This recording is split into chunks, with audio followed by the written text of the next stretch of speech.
Um bom dia para todo mundo. Hoje, dia 15 de setembro, Nossa Senhora das Dores, a memória que nós celebramos hoje. E é muito significativo que esta memória seja celebrada justamente depois da festa da exaltação da Santa Cruz, que celebramos ontem, dia 14 de setembro. Então, iniciamos rezando. Em nome do Pai, do Filho e do Espírito Santo. Amém. Ó Deus, quando o vosso Filho foi exaltado, quisestes que a sua mãe estivesse de pé junto à cruz, sofrendo com ele. Dai à vossa Igreja, unida a Maria na paixão de Cristo, participar da ressurreição do Senhor, que convosco vive e reina na unidade do Espírito Santo. Amém. Para esta celebração de hoje, são propostos dois textos do Evangelho. O Evangelho de Lucas, no contexto da apresentação de Jesus no templo, e o Evangelho de São João, o contexto do Calvário.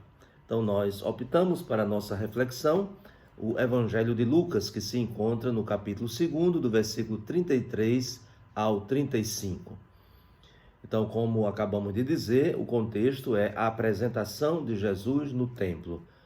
José e Maria que levam o seu filho, 40 dias depois do seu nascimento, para ser apresentado ao Senhor. E naquela ocasião acontecem vários episódios, entre eles o que o Evangelho de hoje nos narra, isto é, Simeão, o velho Simeão, que representa todo o Antigo Testamento, que aguardava ansiosamente a realização das promessas de Deus, e a promessa, sem dúvida, e mais importante, era a vinda do Salvador. Era o nascimento do Filho de Deus, o Messias. E o que diz Simeão a Maria? Diz que ele, depois de ter abençoado, então ele se dirige a Maria e diz que o filho dela será causa tanto de queda como de reerguimento para muitos em Israel.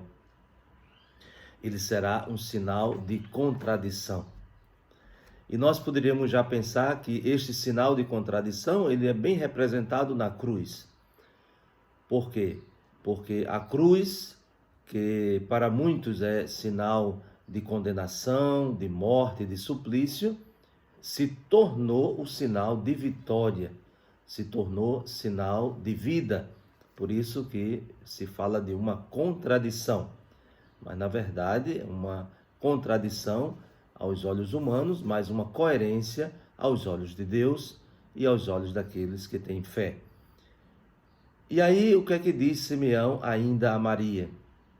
Assim serão revelados os pensamentos de muitos corações. Quanto a ti, uma espada te transpassará a alma.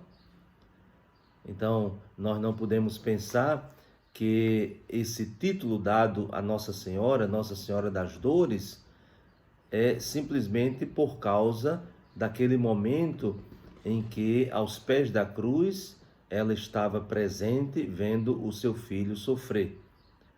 Mas de modo muito simbólico, mas ao mesmo tempo representando e retratando e indicando uma realidade, a Igreja, até na Semana Santa, nos primeiros dias da Semana Santa, segunda ou terça-feira, faz a recordação das dores de Maria e utiliza um número simbólico, que é o número 7.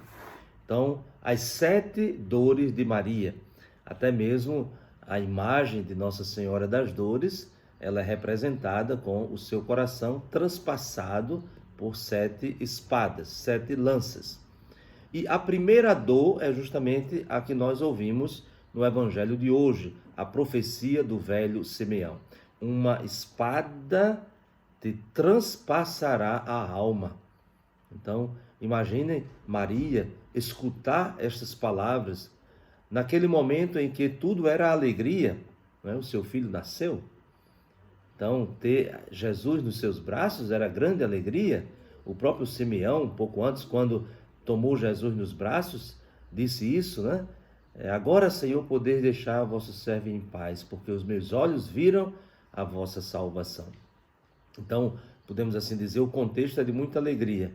E agora escutar que uma espada transpassará a alma, o coração de Maria. Então esta é a primeira dor, né, de Nossa Senhora. Mas não ficou por aí. Depois que o menino nasceu, né, ainda nesse contexto de tanta alegria, o que foi que aconteceu?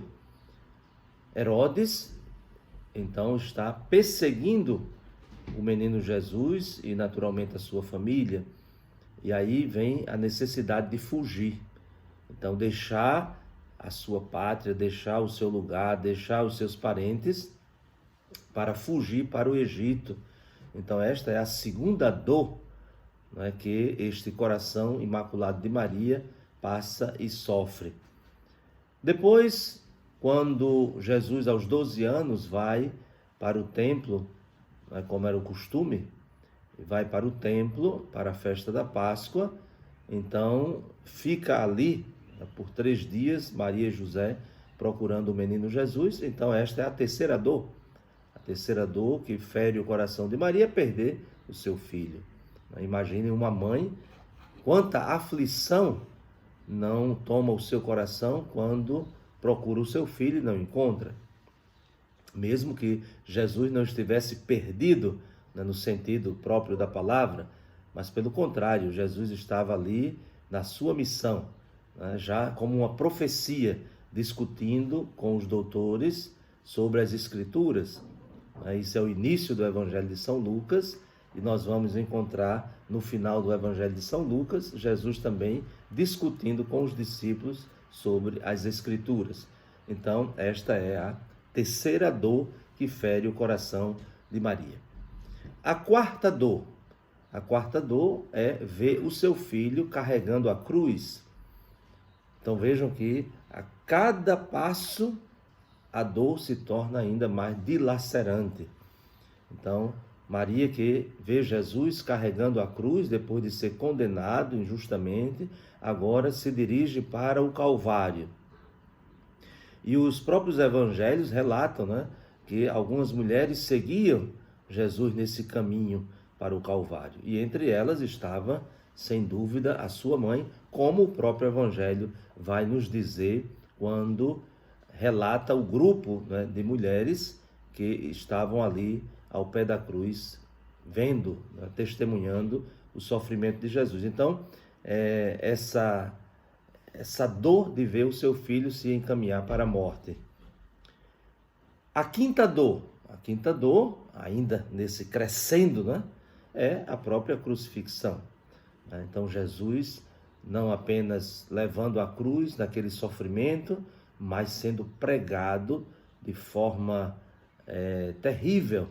Imagine uma mãe ver o seu filho tendo a sua carne dilacerada por pregos para fixá-lo na cruz. Então essa é uma dor terrível, né? O sofrimento do filho sempre é um sofrimento dobrado da mãe. Por quê? Porque a mãe vê ali o seu filho crucificado, e aí certamente a profecia de Simeão, como nós ouvimos, se realiza plenamente. Diz que no alto da cruz, um soldado transpassou o lado de Jesus com a lança e, sem dúvida, naquele momento também foi transpassado o coração da mãe.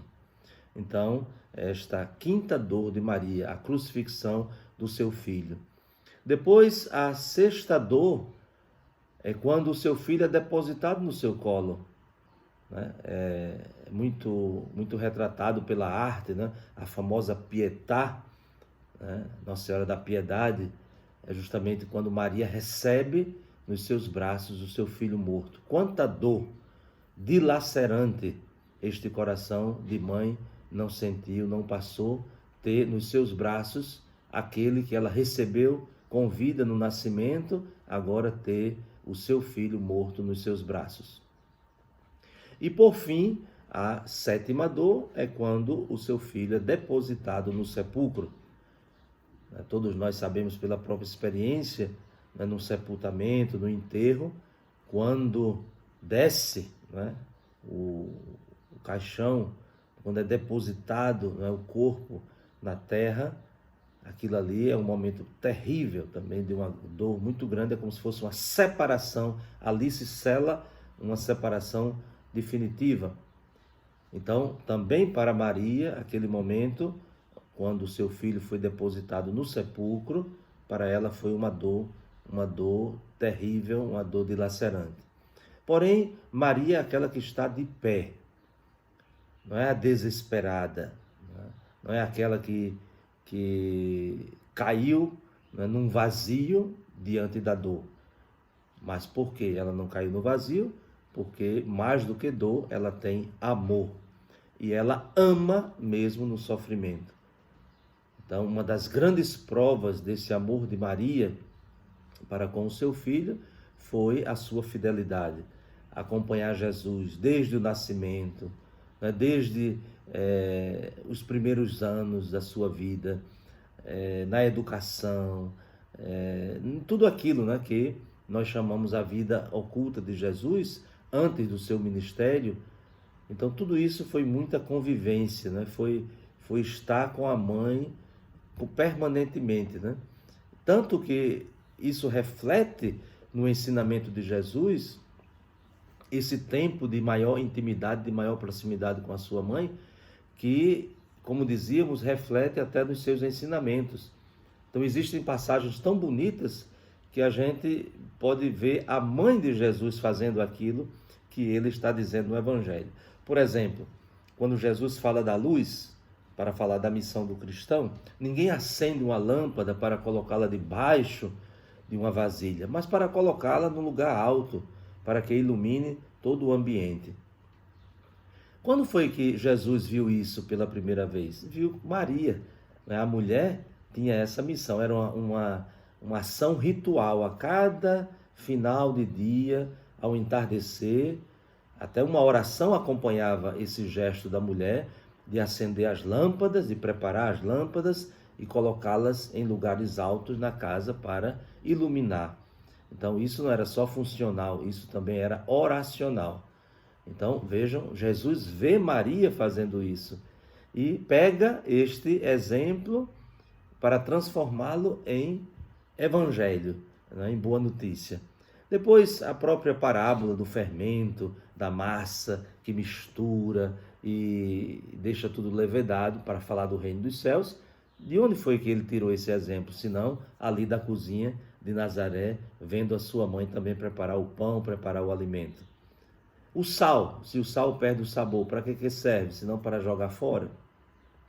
Então, ele também via esse cuidado, essa diligência de Maria, né, em relação a tudo isso, né? Então, Jesus aprendeu muito de Maria nessa sua convivência antes da sua vida pública, e isso se reflete quando ele começa a ensinar o Evangelho com tanta simplicidade, com tanta profundidade, mas justamente por quê? Porque foi uma prática, foi uma experiência, e a sua mãe o ajudou muito nesse sentido.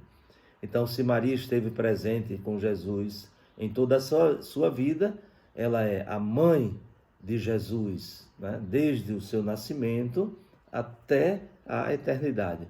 E, portanto, passa também pelas dores, compartilha das dores do seu filho. E quem é mãe sabe que a dor do filho, como já dissemos, é uma dor redobrada para o coração da mãe. Então, celebrando este dia de Nossa Senhora das Dores, peçamos pela sua intercessão que tenhamos a força, a coragem de seguir o caminho, enfrentando as dores e os sofrimentos, porque isso também faz parte da nossa vida, para que possamos alcançar a vitória da ressurreição. Então, que pela intercessão da bem-aventurada Virgem Maria, Mãe das Dores, desça sobre vós a bênção de Deus Todo-Poderoso, Pai, Filho e Espírito Santo. Amém. E até amanhã, se Deus quiser.